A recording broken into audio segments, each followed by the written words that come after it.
Bonjour à toutes et à tous, je suis ravi de vous retrouver aujourd'hui pour parler comics et d'autant plus ravi de vous retrouver pour parler d'un nouveau titre de Jeff Lemire. Vous connaissez mon amour et ma passion pour ce scénariste, je suis un fan mais total, j'ai deux étagères remplies derrière de Jeff Lemire. Donc c'est une vraie joie de retrouver des titres ce mois-ci au mois d'avril, donc 2023 chez Urban Comics. C'est le premier de ces titres du mois d'avril, c'est Little Monster, qu'il fait en compagnie de son ami Dustin Nguyen, sur lequel ils ont déjà travaillé sur Ascender et Descender ensemble. Voilà, ce mois-ci également deux autres titres qui arriveront fin du mois d'avril chez Urban. Je suis très impatient.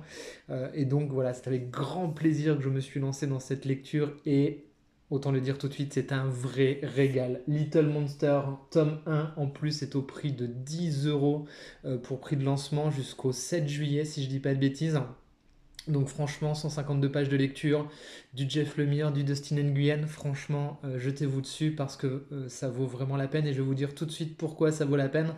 Encore une fois, on va retrouver toute la maestria de Jeff Lemire au scénario, c'est-à-dire que il va et réussir à poser une histoire, un cadre, revisiter des genres qu'on connaît par cœur et y apporter une touche de fraîcheur. Donc Little Monster, ça parle de quoi? Regardez ça déjà la beauté. Donc ça parle de ce groupe de jeunes enfants qui sont en fait des vampires, hein, on le sait assez rapidement, et qui vivent dans un monde post-apocalyptique, un monde où une grande majorité de la civilisation a disparu. Tout de suite, les planches nous mettent dans l'ambiance directement de ce monde-là, hein. Ça fait penser un petit peu à Je suis une légende. Et donc on est là, donc le post-apo croise le monde des vampires. Vous vous doutez bien que ce groupe de jeunes vampires survit tant bien que mal, sans trouver vraiment d'humains, et se nourrit donc de rats ou de petites bêtes pour essayer de nourrir leur soif de sang. Euh, Première chose, le récit commence voilà, avec plusieurs présentations de personnages, hein. Je remonte tout de suite le début avec comme ça le prénom qui arrive, hein, des personnages. Et là au début je me suis dit, ah alors ça recommence, hein, encore un récit, on va avoir des tonnes et des tonnes de personnages à suivre. Et je me suis dit, souvent quand c'est mal fait on peut vite se perdre dans l'histoire. Et là, toute la maestria de Jeff Lemire opère. Très vite, les personnages sont extrêmement bien caractérisés, hyper bien décrits. Tout de suite, ils ont leur trait de personnalité hyper propre, hyper clair, hyper lisible. Donc c'est génial en tant que lecteur parce que vraiment, on prend tout de suite un plaisir fou à croiser les différentes personnalités comme ça de ces jeunes enfants.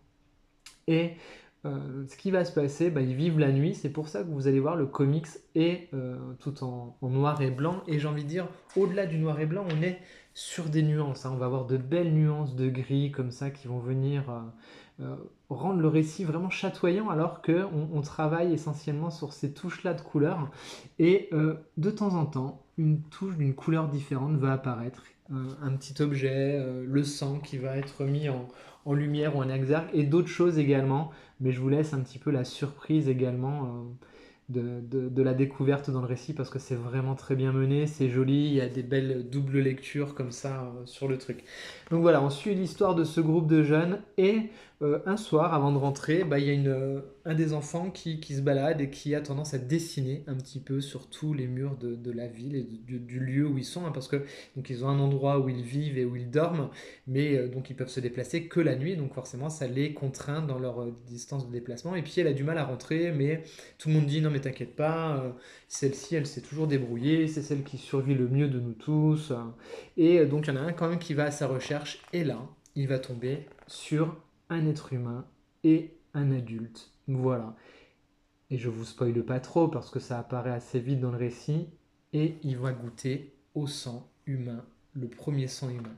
Et là, ils se disent, en fait, on nous a toujours menti parce que ces enfants sont dans cet endroit-là, et les grands anciens qui les ont laissés dans cet endroit leur ont dit, on reviendra vous chercher, vous inquiétez pas, on vous laisse là, c'est pour vous protéger, et vous bougez pas. Et là, ils se rendent compte qu'en fait, on leur a peut-être menti sur tout. Voilà. Donc ils goûtent ce sang-là, ils sont transformés, voilà, parce qu'ils se disent, bon, on nous a menti sur tout, c'est vraiment ça qu'il nous faut pour nourrir. Et dans ce groupe d'enfants, il y a également des traits de personnalité très différents, dont certains qui ne veulent pas goûter ce sang d'être humain et qui sont un petit peu à l'opposé des autres. Donc tout de suite va se créer, vous voyez, des scissions comme ça sur les traits de personnalité, sur des groupes qui vont un petit peu, pas forcément s'opposer, mais en tout cas avoir une réflexion différente. Et va arriver un autre personnage qui va être la fille ce personnage adulte qui a été mordu. Voilà, je vous en dis pas plus pour pas vous détruire toute la découverte du récit, mais c'est pour vous poser vraiment les bases et vous donner envie d'y aller parce que c'est vraiment excellent, c'est vraiment génial. Voilà, vous voyez, tout ce que je vous ai raconté en gros dans la narration, c'est quelque chose qu'on découvre tout de suite dans le premier chapitre quasiment de l'histoire. Donc je vous remontre un petit peu les dessins. Vous voyez, quand c'est des gros coups de cœur, je déborde tout de suite mes durées.